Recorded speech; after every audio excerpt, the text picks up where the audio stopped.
how much is your costume? Ano lang po eh, hiniram ko lang po sa kay Briggs. Magkano yung costume niya? 1.8 po. Gawa mo to? Opo. And how much is your total costume naman ikaw? 1.8 din.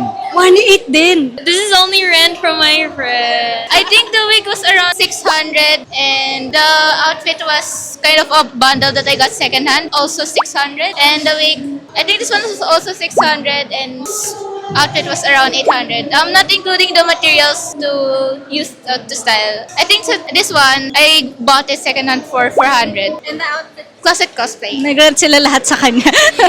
DIY lang po to. Blazer ko po and hinaram ko po sa kanya yung palda.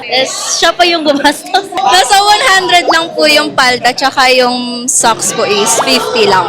How much is your costume? Nasa 500 lang. 1K po pati yung wig kasama. Binili ko po dun sa SM is 1K. Ito 250 pa.